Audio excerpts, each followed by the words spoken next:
علیکم۔ وعلیکم السلام ورحمۃ اللہ وبرکاتہ۔ آپ نے سلام کا اتنا لمبا جواب کیوں دیا؟ پورا سلام کا جواب دینے سے 30 نیکیاں ملتی ہیں۔ یہ آپ کو کس نے بتایا؟ میں گرمیوں کی چھٹیوں میں اسلامی سمر کیمپ جاتی تھی۔ مجھے یہ سب دعائیں دارالقرآن نے ہی سکھائی ہیں۔ اور آپ کو کون کون سی دعائیں آتی ہیں؟ جب ہم صبح اٹھتے ہیں تو یہ دعا پڑھتے ہیں، الحمدللہ الذی احیانا بعد ما اماتنا والیہ النشور۔ اور جب ہم باتھ روم میں داخل ہوتے ہیں تو دعا پڑھتے ہیں، اللہم انی اعوذ بک من الخبث والخبائث۔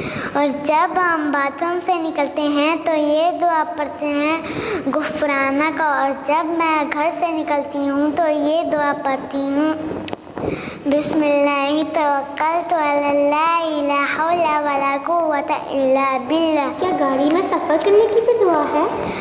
گاڑی میں سفر کرنے کی بھی ایک دعا ہے، سبحان الذی سخر لنا ھذا وما کنا لہ مقرنین وانا الی ربنا لمنقلبون۔ اگر ہم کسی مصیبت میں ہوں تو کون سی دعا پڑھنی چاہیے؟ انا للہ و الیہ راجعون۔ اور جب ہم گھر میں داخل ہوتے ہیں تو یہ دعا پڑھتے ہیں، بسم اللہ ولجنا بسم اللہ خرجنا وعلی ربنا توکلنا۔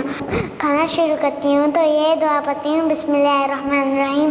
اور جب میں کھانا ختم کر لیتی ہوں تو یہ دعا پڑھتی ہوں، الحمدللہ الذی اطعمنی ھذا ورزقنیہ من غیر حول منی ولا قوۃ۔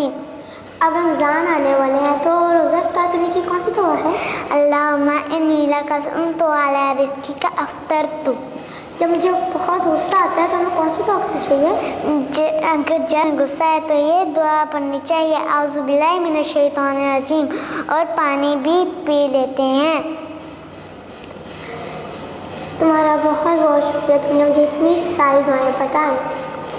جزاک اللہ خیراً۔ جب ہم کسی کا شکریہ ادا کرنے لگیں تو یہ دعا پڑھتے ہیں۔ اب آئندہ سے بھی میں یاد رکھوں گی، انشاءاللہ میں اگلے سال اسلامک سمر کیمپ جاؤں گی۔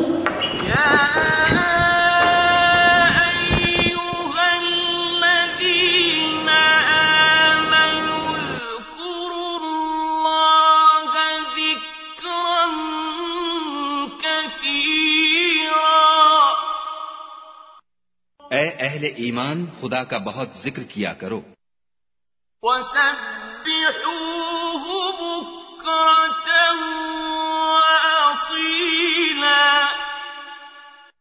اور صبح اور شام اس کی پاکی بیان کرتے رہو۔